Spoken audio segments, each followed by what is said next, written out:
Astaghfirullahaladzim, astaghfirullahaladzim. Asyhadu an la ilaha illallah. Ya Sayyidi ya Rasul.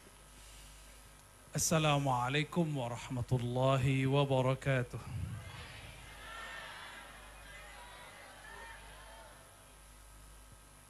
Alhamdulillahilladzi qallabal qulub.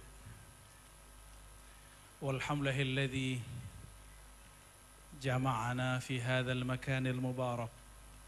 Walhamdulillah thumma alhamdulillah. Asyhadu an la ilaha illallah wa asyhadu anna Muhammadan abduhu wa rasuluh. Allahumma fasalli wa sallim wa barik ala hadzal nabiyil karim wa ala alihi wa ashabihi wa li baitihi wa zurriyatihi jema'in. Amma ba'du. Puji syukur kehadirat Allah tentu kita mulakan. Dan yang kedua, salawat kerinduan selalu kita sampaikan keharibaan baginda Nabi Muhammad sallallahu alaihi wasallam. Dan semua masyayikh, para kiai, para habaib yang dimuliakan Allah. Tadinya saya mau duduk, tapi karena para kiai duduk pakai kursi, nggak sopan kalau saya duduk di kursi. Saya berdiri aja. Wabil khusus Syekh Abuya Dr. Bushra Karim yang akan mendirikan Thariqat Bushrawiyah katanya. Kita tunggu thariqahnya. Baik. Tentu kajian ini tidak saya untukkan kepada para kiai karena para kiai sudah sangat mengerti kitab Ihya Ulumuddin. Dan saya tadi request ini juzuk Rabi', juz yang keempat. Ini untuk saya dan para mahasantri wabil khusus, baik santri tetap atau kalong ya. Ini yang kalong banyak kali ya. Tapi saya tahu orang Madura belum lahir udah santri. Sama ini udut. Yang laki-lakinya belum lahir udah bisa ngudut.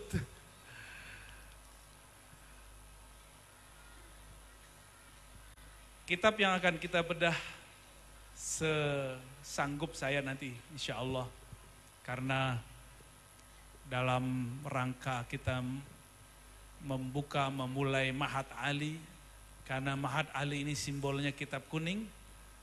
Kitab kuning yang paling disukai para masyayikh kita dari dulu sampai sekarang. Itu adalah kitab Ihya Ulumuddin. Karena judulnya luar biasa, Ihya, menghidupkan. Ulum, ilmu, ad-din, agama. Maka semua persoalan agama zahir, batin, usul, furu', syariat, tariqat, hakikat, ma'rifat ada di kitab ini. Nah, makanya mengkaji kitab ini enggak sembarangan. Namun saya alhamdulillah dulu diizinkan Allah bertemu masyayikh dari umur 13 tahun sudah ngaji kitab ini. Sampai sekarang masih ngaji alhamdulillah. Hattal maut insyaallah. Sampai mati kita ngaji. Sampai mati kita jadi santri. Insyaallah. Nanti kalau saya nggak kuat saya minta izin punya kursi ya. Tadi dari kemarin kita ada safar ke Kalimantan.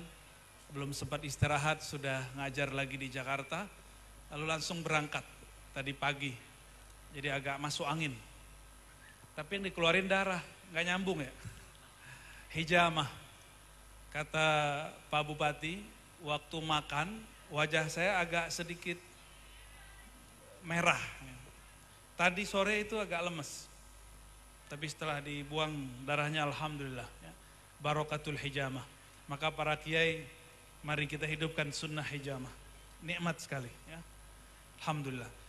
Qabla an naqra hadzal kitab, نهدي مثل سنقرأ من الفاتحة إلى روح النبي صلى الله عليه وسلم وإلى الإمام مصنف هذا الكتاب أبي حامد الغزالي قدس الله سره. الفاتحة. أعوذ بالله من الشيطان الرجيم. بسم الله الحمد لله رب العالمين إياك نعبد وإياك نستعين صراط الذين أنعمت عليهم غير المغضوب عليهم ولا الضالين. Karena ini bukan majelis di kelas, maka saya tidak akan baca kata per kata. Nanti kita akan ambil jumlah-jumlah mufidah yang sangat relevan untuk malam ini. Ya, ambil beberapa kalam-kalam yang nyambung, insya Allah. Bismillahirrahmanirrahim. Setelah beliau membuka dengan basmalah, jadi kitab ini, kitab Imam Ghazali, beliau wafat tahun 505, satu fasalnya seperti satu kitab. Beliau tulis bab taubah, ini yang akan kita buka, kitab taubah, itu seperti satu kitab. Maka Ihya Ulumuddin itu bukan kitabun saghir, bukan kitab kecil-kecil, bukan risalah, tapi dia kitab ya kabir, betul-betul besar sekali, azim. Imam Ghazali biasa memulai muqaddimahnya dengan yang berkaitan dengan isi kitabnya. Jika isi kitabnya taubat, beliau berbicara tentang Allah Ghaffar, Ghafur, Rauf, Rahim. Maka di sini beliau menyebutkan ya setelah bertazkiyah, bertahmid, wa narjuhu rajaan di baris keempat ya, man ya'lam annahul malikur rahimul ghafurut tawwab. Nah, di belakangnya ada kata tawwabnya. Terus di belakangnya ya, ghafirudz dzanbi wa qabilut taubi syadidul iqab wa nusalli alaihi. Terus jadi dia Imam Ghazali ketika memulai satu kitab, pembahasannya syukur, nanti dia masukkan nama Allah syukur. Seperti itu. Sehingga muqaddimah itu sudah mewakili isinya bagi orang yang memahami uslub Imam Ghazali. Tapi tentu tidak semua kata-kata yang berat dapat dipahami oleh orang yang jarang interaksi dengan kitab. Maka perlulah kita langsung masuk saja kepada amma ba'dunya ya. Setelah beliau bersolawat kepada Rasulullah SAW, beliau mengatakan amma ba'du. Siapa yang punya kitabnya silakan diperhatikan. Kalau enggak, perhatikan wajah saya aja lah. Ya. Ada tulisan kitab nggak di sini? Amma ba'du, saya tidak berbicara nahwu sorof. Nahwu sorof tentu para kiai, para santri sudah banyak yang mengerti. Fa inna taubata 'anidz dzunubi birruju'i ila sattaril 'uyubi wa 'allamil ghuyubi mabda'u tariqis salikin. Sesungguhnya taubat, apa arti taubat? Kembali, sadar, itu arti taubat. Maka orang yang kembali dari kesesatannya disebut taubat. Orang sadar dari kesalahannya disebut taubat. Orang yang mengaku salah, menyesali perbuatannya disebut taubat. Maka ada sebuah hadis, an-nadamu taubah. Menyesali perbuatan yang lalu itu taubat. Nah, ini pemaknaan taubat. Namun apa yang unik? Allah Azza wa Jal samma nafsahu bitawab. Allah Ta'ala menyebut dirinya tawab. Allah menyebut dirinya tawab. Apa arti tawab? Kenapa tidak taib? Karena tawab bermakna yang maha menerima tobat yang berulang-ulang. Kita kalau selesai wudhu baca apa? Allahumma ja'alni minat tawabin. Allah, Rasulullah SAW mengajarkan kita supaya menjadi tawab. Maka tawab ismun lahu wa li'abdihi. Tawab namanya dan juga nama untuk hambanya. Apa perbedaan maknanya? Ini hanya ittifaq fil ism la fil musamma. Hanya sama namanya tapi berbeda pada pemaknaannya. Allahumma ja'alni minat tawabin. Apa artinya? Ya Allah jadikan aku orang tobat. Itu biasa. Terjemahan anak MTS bisa itu. Ya, bukan begitu nerjemahinnya. Pakai rasa menerjemahkannya. Allahumma ja'alni minat tawabin. Ya Allah, jadikan aku orang yang berulang-ulang taubat. Itu makna tawabin. Kata Ustadz, tobat cukup sekali. Lah Ustadz siapa tuh? Ya. Gak ada ceritanya tobat sekali. Kalau seandainya cukup sekali, kenapa Nabi mengulang 100 kali?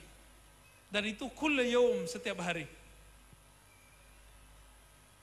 Mungkin maksud si Ustadz kalau habis dosa jangan maksiat lagi. Maksudnya benar, tapi uslubnya salah. Kenapa? Orang yang tobat malam ini, besok ada jaminan tidak maksiat? Hatta bahkan 1 jam setelah ini, adakah yang hadir malam ini tidak ada jaminan dia maksiat? Tidak ada jaminan dia tidak maksiat. Gak usah jauh-jauh pulang masuk kamar buka handphone bisa maksiat. Padahal habis tobat, habis tahlilan barusan. Maka kita tobat lagi. Ada seorang syekh namanya Syekh Abdullah Dagestani, seorang wali lama di Suriah. Beliau itu kullama ghafala an dzikrillah tawadda wa taba ila Allah. Setiap kali lupa kepada Allah, beliau berwudu lalu tobat. Lupa 1 nafas, dia wudu. Ini suluknya dia, torikotnya dia. Lalu apa lagi? Kullama zakaral dunya ightasala. Setiap kali dia ingat dunia, dianggap dia dosa besar, maka dia mandi tobat. Mandi tobat qadiyah mukhtalafah indal fuqaha ya. Banyak ahli fikih memperdebatkan mandi tobat. Tapi kalau orang ahli zikir nggak ada masalah, mandi tobat khalas masyru'. Nggak ada masalah. Baik. Jadi jangan bayangkan taubat ini cuma untuk orang peminum khamar, pezina, koruptor. Enggak, ini untuk kita. Apa kata beliau? Mabda'u tariqis salikin. Sesungguhnya taubat daripada dosa-dosa, kembali kepada Allah yang maha mengetahui dosa, menutupi dosa. Nanti ada macam-macam dosa ya. Dosa kiai beda sama dosa jamaah. Beda. Serius. Dosa santri lain sama dosa orang awam itu lain. Kiai kalau khutbah nggak pakai kopiah gimana? Diturunin nggak? Turunin. Kecuali di Jakarta kayaknya boleh. Maka dosanya para masyaikh adab yang buruk. Dosanya orang awam benar-benar dosa. Ya, mata jelalatan, korupsi, itu sebut dosanya orang awam. Zunubul awam. Maka ada dosa awam, ada dosa khawas, ada khawasul khawas. Ini uslub Imam Ghazali. Imam Ghazali selalu bagi 3. Dosa orang awam, maksiat yang zahir. Dosa orang khawas, maksiat kolbu. Dosanya khawasul khawas, para aulia, para anbiya, su'ul adab. Mereka merasa su'ul adab. Coba lihat Sayyidina Adam alaihi salam. Ketika diusir di muka bumi, ke muka bumi, apakah ia menyalahkan iblis? Enggak ya? Enggak, dia enggak menyalahkan iblis. Apa kata dia? Kata Sayyidina Adam, Rabbana zalamna. Ya Rabb, kami salah. Ya Rabb, kami zalim. Ini baru Bani Adam. Yang menyalahkan orang lain, Bani Iblis. Yang di depan saya Bani Adam apa Bani Iblis? Yang Bani Adam angkat tangan. Waduh, ada yang angkat tangan nih. Bahaya nih Kiai. Tugas Kiai nih ya. Bani Adam ngikutin Nabi Adam. Nabiullah Adam mengatakan, Rabbana zalamna, ya Allah, aku terusir dari surga karena salah kami. Beliau tidak menyalahkan karena si iblis, gitu enggak, dia enggak ngomong begitu. Maka nanti Pak Bupati kalau punya tim suka nyalain teman, nah itu Bani Iblis tuh. Kalau Pak Abuya nggak berani saya ajarin. Kalau Pak Bupati bolehlah. Ya. Baik. Nabi Adam dosa nggak waktu di surga? Siapa yang bilang Nabi Adam dosa? Ada yang berani? Batal ahlus sunnahnya. Oh di Quran ada. Fa'asa Adamu Rabbahu faghawa. Nabi Adam, gimana terjemahannya? Durhaka kepada Rabbnya dan dia tersesat. Nah, kan kita sudah sebutkan tadi, dosanya para anbiya itu su'ul adabnya. Su'ul adab itu dia yang merasa su'ul adab, bukan kita. Kita nggak boleh bilang Nabi Adam su'ul adab. Tapi mereka merasa itu su'ul adab. Su'ul adab itu kesadaran diri sendiri. Ini bukan kalam kita. Kita nggak berani bilang Nabi Adam su'ul adab, nggak berani. Tapi mereka merasa su'ul adab. Makanya mereka menyalahkan diri sendiri. Ulang lagi nih, Nabi Adam dosa nggak? Yang benar dong akidah halus sunnahnya. Nabi Adam dosa nggak? Para nabi berdosa nggak? Kalau ada yang mengatakan para nabi berdosa, akidah halus sunnahnya miring. Yang mengatakan para nabi berdosa, dosa kecil, itu cuma Ibnu Taimiyah dan orang-orang yang serupa dengannya. Ibnu Taimiyah, Imam Salafi, yang kemudian dirujuk oleh Syekh Muhammad bin Abdul Wahab, yang sekarang kita kenal dengan Wahabi. Ya kita nggak benci mereka sih, cuma ngeritik boleh nggak? Ya boleh lah ya. Orang sesama aswaj aja kritik mengkritik. Ini sesama kiai belakang-belakang kritik mengkritik nih. Musim pilkada. Baik. Nabi Adam nggak pernah tergoda sama iblis. Walaupun lafaznya. Gimana lafaznya? Fa'azallahumas syaitan. Itu azalla pada hakikatnya Nabi Adam tidak terpedaya oleh si iblis. Tapi iblis bawa nama Allah. Iblis bersumpah demi Rob, demi Tuhan. Seandainya iblis tidak bersumpah dengan nama Allah, Nabi Adam tidak akan makan itu buah syajarah. Ini dijelaskan oleh banyak ulama ahli tafsir. Ya. Jadi Nabi Adam bukan menghargai iblis, tapi menghargai nama Allah. Inilah mazhab sebagian sahabat. Ada seorang sahabat namanya Abdullah bin Umar. Abdullah bin Umar ini kalau pakai surbannya bagus. Suatu saat lagi jalan keluar kota, tiba-tiba bertemu kawan ayahandanya. Ayahandanya Sayyidina Umar namanya. Sayyidina Umar punya kawan orang Arab Badui. Dulu di masa Sayyidina Umar masih suka belusukan, sorbannya sering dimintai oleh orang ini. Ketika Abdullah bin Umar bertemu, apa kata orang Arab Badui ini? Imamatuka.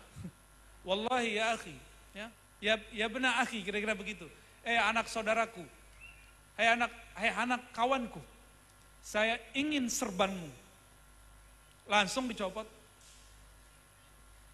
Tapi kayaknya nggak ada yang mau copot sorban kiai ini. Aman kiai. Abdullah bin Umar, setiap orang menyebut nama Allah dalam meminta, dia langsung kasih. Tapi Pak Bupati nggak berani. Mobilnya, demi Allah, saya mau mobilmu, nggak berani. Nggak akan berani. Ya. Itu makomnya mereka lah. Kita nggak sanggup mengikuti makom para sahabat yang sangat tinggi dan mulia. Jadi semua nabi, dimulai dari Nabi Adam, dan seharusnya kita Bani Adam, menjadikan ini sebagai mabda'ut thoriq. Inilah wirid pertama manusia di bumi. Maka benarlah Imam Ghazali mengatakan, mabda'ut thoriqis salikin. Taubat itu adalah permulaan jalannya orang-orang yang suluk. Suluk artinya menempuh jalan kepada Allah, kembali kepada Allah. Siapa yang pertama kali melakukan itu? Sayyidina Adam. Turun di muka bumi, beliau enggak jalan-jalan dulu. Apalagi selfie dulu kayak kita kan. Oh kayaknya bumi cakep juga nih, selfie Enggak ada. Sayyidina Adam langsung sujud. Dan dia membaca Rabbana zalamna. Imam Ibnu Katsir menyebutkan itu selama 40 hari. Ada yang menyebut 40 tahun. Kayaknya yang lebih masuk akal 40 hari. Wallahu a'lam bis shawab. Mungkin. Itu syariat Nabi Adam. Kalau tobat 40 hari sujud, ada yang berani? Tobat 40 hari sujud. Sayyidina Umar tobat 40 hari tidak tidur malam dan tidak makan siang hari. Cuma karena pernah gertak Nabi. Rasulun anta? Ente bener Rasul enggak? Gitu. Itu bukan dosa yang gimana-gimana, dia cuma merasa suul adab. Ahakun dinuna, 2 pertanyaan dia kasih kepada Rasulullah. Sebenarnya agama kita ini benar gak sih? Kenapa engkau mengalah daripada orang kafir wahai Rasulullah? Itu pertanyaan Sayyidina Umar. Normal, orang sedang berjuang lagi sangat semangat, tiba-tiba pemimpinnya mundur. Sayyidina Umar bertanya, tapi pertanyaannya terasa kemudian kayaknya ini menyinggung Rasulullah SAW. Maka beliau tobat 40 hari, tidak tidur malam hari, tidak makan siang hari. Zikir, istighfar, begitulah terus sholat. Beliau gak berani menatap wajah Rasulullah SAW. Hadis itu sahih. Nah, berat jadi sahabat Nabi ya. Berat jadi sahabat Rasulullah SAW. Sayyidina Umar, orang paling adil di zamannya. Meninggalnya diapain? Di atas kasur atau ditusuk? Ditusuk. Maka kalau para pemimpin di negeri ini cuma dibully-bully doang mah biasa. Ya.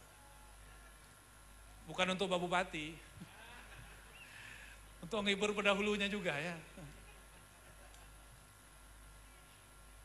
Adakah orang yang lebih adil dari Sayyidina Umar sekarang? Ada nggak? Saya rasa nggak ada. Ya, nggak ada. Sayyidina Umar masih ada yang nggak puas dengan beliau. Masih ditusuk mati. Ya. Bukan tusuk coblos. Maka siapapun yang memimpin jamaah, memimpin komunitas, memimpin organisasi, partai, negeri, daerah, siap-siap dibenci. Ya. Ini sudah tanda, sudah sunatullah, sudah kutukannya dari sono. Maka nikmati aja ya. Jangan dikira cuma pemimpin doang yang dikritisi, yang dibenci. Guru ngaji juga ada yang benci, yang benci guru ngaji juga.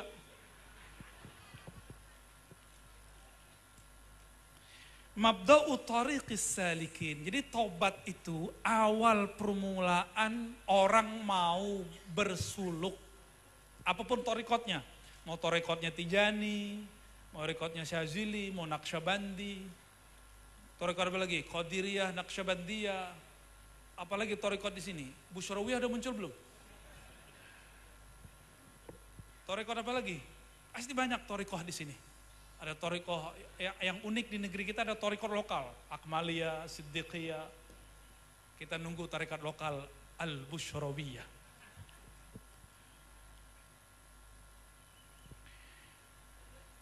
Apapun torikohnya pasti mulai zikir tobat.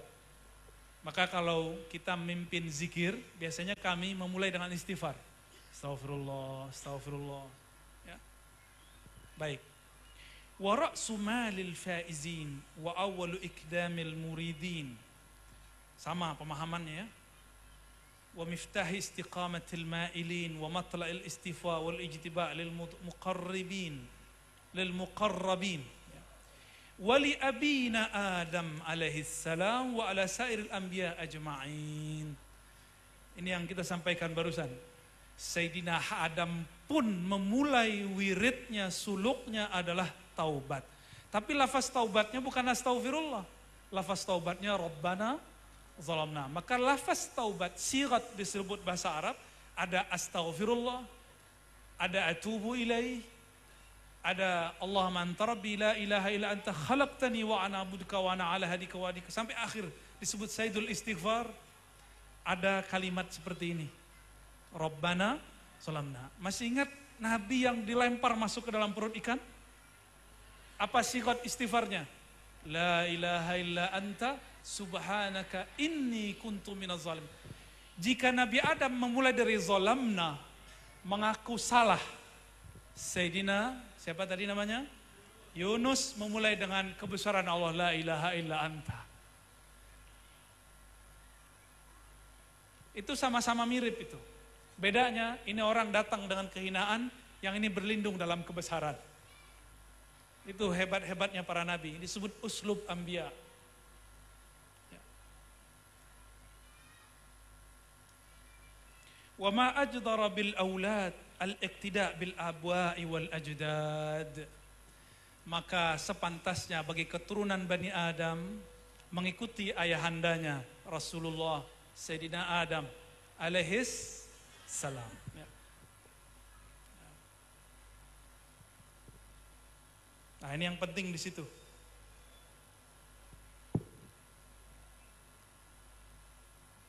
Setelahnya penjelasan aja ya. Kita langsung masuk ke fasal berikutnya. Biar masuk ke intinya. Imam Ghazali ini kalau menulis bunganya indah-indah semua. Ini muqaddimat, Masya Allah, panjang sampai dia menyebutkan apa yang dia katakan dengan arkanut taubah ya.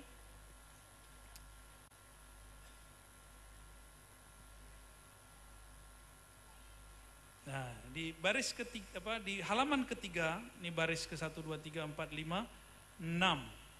Beliau menyebutkan rukun taubah sebelum masuk ke fasal berikut. Apa rukun taubat? Jadi tidak hanya sholat yang ada rukunnya, taubat pun ada rukunnya. Kalau rukun sholat, siapa yang menyusunnya? Fuqaha. Rukun taubat, siapa yang menyusunnya? Sufi. Ulama sufi. Jadi ulama sufi itu bukan hanya ada di gunung-gunung. Mereka nulis kitab, ini hasilnya. 4 jilid besar. Mereka orang-orang cerdas. Imam Ghazali juga ahli fiqih. Dia juga ahli aqidah, dia juga ahli falsafah. Ya. Ada yang ngeritik. Nah, ini keluar dikit sebentar. Biar kayaknya tadi ada yang kepikiran. Kata orang, kitab Ghazali ini banyak hadis palsunya. Benarkah begitu? Saya pastikan orang yang ngomong begitu belum pernah khatam kitab Ihya. Ya. Saya pastikan wallahi dia belum khatam. Kalau dia khatam kitab Ihya, dia khatam kitab-kitab hadis yang besaran, kitab hadis yang kecil-kecil, dia akan tahu hampir semua riwayat yang dinukil Imam Ghazali ada sumbernya dalam kitab hadis. Dan ini bukan hanya saya yang mengatakannya. Sebelum ini sudah ada namanya Syekh Anas Sufrawi. Saya dulu mengkajinya 2006. Ternyata di saat yang sama, ulama-ulama banyak yang mengkaji. Syekh Anas Sufrawi bacanya. Masih hidup, masih muda. Di Suriah. Gak tahu tinggal di mana sekarang beliau. Setelah meneliti, ketemu, tidak sampai 20% dari yang disebutkan oleh Imam Subki. Imam Subki menyebutkan 313 hadis di sini, tidak ada sumbernya. Imam Subki sesama dengan Imam bin Athaillah Sekandari. Setelah dikaji oleh beliau, tidak sampai 20%. Semuanya sudah ketemu riwayatnya. Yang 20% ini masih dicari, pasti ada bahannya. Karena Imam Ghazali tidak pernah menukil satu hadis kecuali ada sumbernya. Kita usut-usut, nah nanti kalau nggak punya kitabnya cari di Google boleh. Atau Syamilah. Kata Ustadz tadi kurang afdol, tapi ini darurat Ustaz ya. Ada namanya Al-Ajza, Kutubul Ajza, kitab-kitab parsial. Ada Ummahat, Sahih Bukhari, Muslim, Abu Daud, Tirmizi. Ada yang parsial kecil-kecil, tematik. Yang paling banyak menulis namanya Al-Hafiz Ibnu Abid Dunya. Al-Hafiz Ibnu Abid Dunya. Hampir semua hadis yang ada di kitab ini dinukil dari sana. Yang tadi dikata orang tidak ada hadisnya, tidak ada sumbernya, ada semuanya. Ya, nggak ada di situ, ada di Dailami, nggak ada di situ, ada di Tabrani, nggak ada di situ, ada di Raqutni, nggak ada di situ, ada di Hakim. Terus ada semua. Cuma belum ketemu, tapi sayang ada orang berbicara kalau dia nggak tahu dia bilang nggak ada. Ya, kaidah baru. Baik, jadi nggak usah khawatir baca kitab Ihya, insya Allah kitabnya aman. Ya, para kiai, para masyaikh, para habaib yang mengajarkan kitab ini terus, gak ada masalah. Masyaikh kita di sana yang ahli hadis juga sudah menjaminnya. Taib. Rukun taubah ada 4. Apa kata beliau? Ar-ruknul awal fi nafsi tawbah wa bayanu haddiha wa haqiqatiha wa annaha wajibatun al-fawr wa ala jamil akhshas wa fi jamil ahwal wa annaha idza sahat kanat maqbulah. Ya. Wa annaha wajibatun alal fawr, mesti segera. Jadi taubat itu rukun pertamanya apa? Taubatnya itu harus segera. Enggak boleh diundur-undur. Ustaz, kalau kita tobat sekarang, besok ini lagi. Mending nanti aja di akhir hayat. Ada yang tahu dia besok masih hidup? Siapa tahu malam ini terakhir. Yang di depan saya, yang di samping kanan masih kuat. Napasnya panjang. Nggak ada yang tahu. Wallahu a'lam. Kita nggak tahu siapa yang malam ini yang besok umurnya masih ada. Oleh karena itu, at-taubah wajibatun alal fawr. Bahwa taubat itu zatnya, nafsnya mesti disegerakan. Jika Nabi Adam taubat, sebenarnya dia tidak berdosa, dia hanya merasa su'ul adab. Kira-kira kita yang banyak dosa, aula bitaubah, benar nggak? Lebih wajib bertobat. Lalu beliau mengatakan, ats-tsani fima anhu taubah wa dzunub wa bayanu inqisamuha ila shaghir wa kabair wa taqbil ibadat. Nah, yang kedua, dia berbicara tentang dosa. Ya. Tingkatan-tingkatannya, mana yang harus ditinggalkan, ada besar, ada kecil. Lalu yang ketiga dia mengatakan ada syurut taubah yang lain. Tadi ada arkan, ada syurut. Oh, macam-macam di sini. Lalu yang keempat, sababul ba'is. Ada 4 yang membuat ada hal-hal yang membuat orang bisa bertobat. Nah, ilmu ini diambil oleh Imam Nawawi, beliau jadikan sebagai awal penjelasan bab taubah dalam kitab Riyadhus Shalihin. Dari bab yang ketiga tadi, rukun thalis. Oke, kita ambil rukun yang pertama. Bismillahirrahmanirrahim. Qala Imam Ghazali, i'lam anna at-taubata ibaratun an ma'nan yantazim wa yalta'im min salasati umur murattabah, ilmun wa halun wa fi'lun. Ya. Jadi tobat itu tetap ada 3 struktur, harus ada 3 hal. Pertama, ilmu, ada hal, ada amal. Apa maksud beliau nih? Nah, kita baca ya. Ammal ilmu mengenai taubat itu ma'rifatu wa azmi dararidz dzunub. Mengetahui bahayanya dosa. Ini kata beliau. Ini hakikat taubat yang pertama. Jadi orang yang sadar bahwa dosanya itu berbahaya, itu sudah awal dia bertobat. Apa aja? Wa kaunuha hijaban bainal abdi wa baina kulli mahbub. Bahwasannya dosa itu penghalang antara dia dan Allah. Hijab. Bapak Ibu yang makan Allah, hijab artinya penghalang. Hijab itu terbagi 2. Ada hijab nur, cahaya, ada hijab zulumat. Lawan cahaya apa? Zulm. Kegelapan. Cahaya itu contohnya begini, ilmu, taat, pinter, soleh. Ini bisa jadi hijab. Ini ilmu. Orang kalau berilmu sombong dan merasa dirinya berilmu, dia sedang terhijab. Orang berilmu sukanya jidal, sedang terhijab. Sukanya debat. Orang berilmu dijadikan ilmu itu untuk jadi cara untuk mencari kesalahan orang lain, itu jadi hijab. Namanya hijab nur. Dia kayak benar, tapi itu salah. Ilmu bukan itu. Dari tadi kan ada yang nunggu-nunggu nih, kapan pembicara salah, ya kan? Itu hijab nur, itu hijab nur. Allah Maha tahu.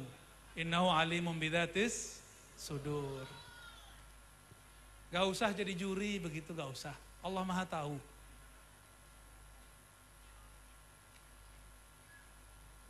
Apalagi sholat. Sholat bisa jadi hijab. Makanya ada ayat fawailul lil musallin. Celaka bagi orang yang merasa sholat.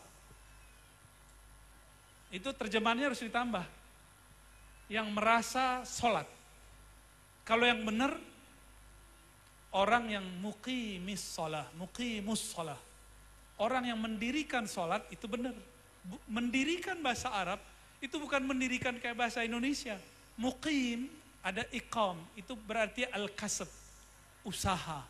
Berusaha menyempurnakan sholat, dia cuma usaha. Ini rahasia para kiai dan ustadz. Sebenarnya kiai ustadz tuh sholatnya gak khusyuk-khusyuk amat. Serius, tanya aja sama kiai-kiai. Saya udah survei, diam-diam kepada para kiai. Pak Kiai, sebenarnya sholat pakai khusyuk gak sih? Soalnya ini susah nih. Sama kita katanya. Banyak kiai begitu. Ya. Tapi si kiai ini berusaha khusyuk. Ini yang disebut muqim. Dia berusaha mendirikan sholat. Ya. Wah gak sopan Pak Kiai, udah berdiri aja Pak Kiai. Suul adab saya. Terdosa lagi, tobatnya susah nanti. Baik. Masih ingat Barsiso? Nggak ada kiai di sini yang lebih sakti dari Barsiso. Karomatnya nggak ada. Tidak ada di sini kiai yang wiridnya lebih banyak dari Barsiso, nggak ada. Tapi Barsiso akhir hayatnya su'ul khatimah. Kenapa? Karena dia merasa soleh. Dia merasa sahibul karamat. Sudah biasa dipuji orang, takut dicaci orang. Maka di akhir hayatnya iblis datang. Barsiso, nyamar jadi orang. Jadi syekh. Jika engkau sujud kepada kakiku, maka engkau akan lepas dari semua tuduhan dan semua yang dihukumkan kepadamu. Akhirnya Barsiso mengatakan, baik, dia tundukkan kepalanya lalu dia sujud. Di saat itu Allah cabut nyawanya. Nauzubillah min dzalik. Maka kita la naghtarru bi kasratil ibadat. Kita enggak boleh tertipu dengan banyak kuantitas. Ya. Mesti kualitasnya juga yang diperhatikan. Itu hijab nur. Hijab nur. Masih ingat di zaman Nabi ada perempuan ahli sholat, tapi Nabi mengatakan finnar, hadisnya Sahih Muslim. Masih ingat? Apa kata Nabi? Finnar, itu perempuan masuk neraka. Padahal dia sholat. Ini bukan ngelarang ibu-ibu sholat ya. Ternyata si perempuan qati'ur rahim, dia memutus silaturahim. Dia merasa dirinya lebih mulia, lebih soleh. Hari ini, karena orang jarang ngaji kitab Ihya, tambah ilmu, tambah sombong. Tambah amal, tambah merasa sok suci. Ini hari ini. Jangan sampai nanti kiai ada yang ngomong, di sini mana ada kiai wiridnya sebanyak aneh. Nah, ini gawat tuh. Mana ada di sini kiai yang qiyamulailnya sebanyak saya. Ini kalau ada begitu, ini kakak kelas adik kelasnya Barsiso.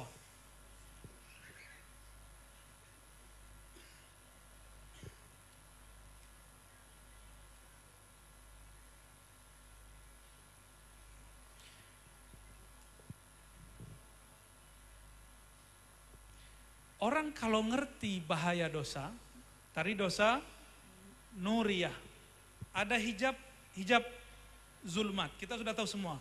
Semua maksiat yang semua orang udah sepakat, minum khamar, semua, ya, korupsi, itu zulumat, zalim zulumat, tidak amanah zulumat, itu zulumat semua, orang semua tahu.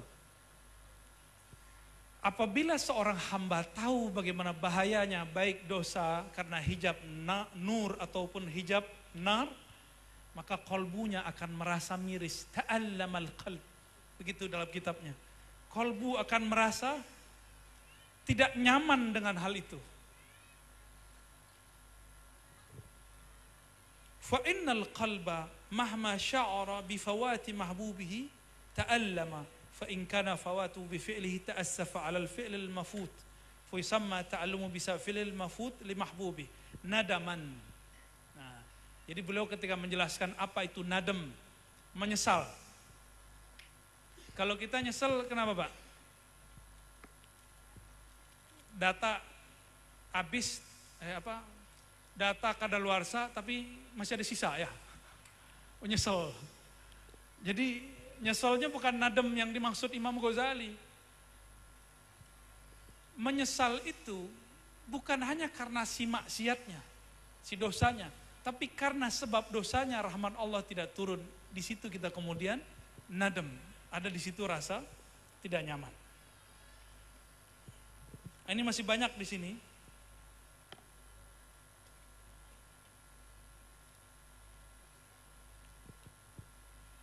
Sepertinya masih diringkas cepat-cepat ini. Ini lain kalau saya duduk sama berdiri begitu jadinya. Tapi nggak masalah ya. Ini sudah banyak poin sebenarnya Bapak Ibu. Kita kembali ke atas tadi. Bahwa dosa ada 3 tingkat. Nah, ini yang diingat-ingat. Dosa awam itu dosa zahir. Yang kedua dosa khawas, dosa kolbu. Yang ketiga dosa apa? Dosa adab. Ya, ini dosa khawas. Jika mengenal bab ini, maka orang akan menyesal. Contoh, ada santri, dia jalan depan kiainya, tapi dia nggak lupa kalau itu kiainya. Dia jalan aja, selonong. Akhirnya merasa tidak nyaman. Menyesal nggak? Itu namanya nadam. Itu maksud beliau. An-nadam, penyesalan. Ya. Rasulullah melarang berdebat. Lalu kita berdebat. Menang debat. Tapi perasaan hati senang nggak? Orang menang debat, hatinya gundah. Orang kalah debat, hatinya malu. Sama-sama nggak enak. Ada perasaan nggak enak? Lalu dia sesali, disebut an-nadam. Maka Nabi mengatakan, an-nadamu taubah. Engkau menyesali, itulah taubat. Maka Nabi Adam ketika mengatakan, zalamna ya Rabb, kami menyesal, kami zalim, itu beliau sedang bertobat. Ya.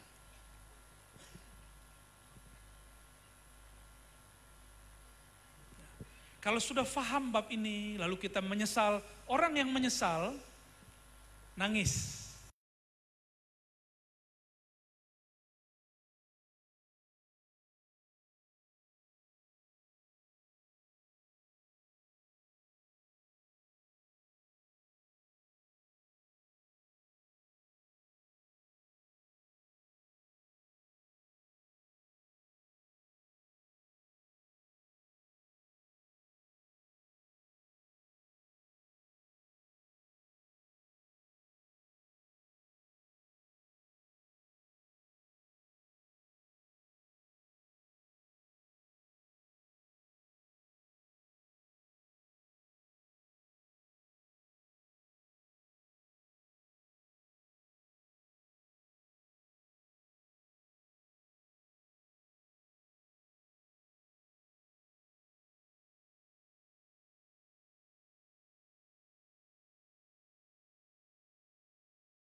Benar nggak?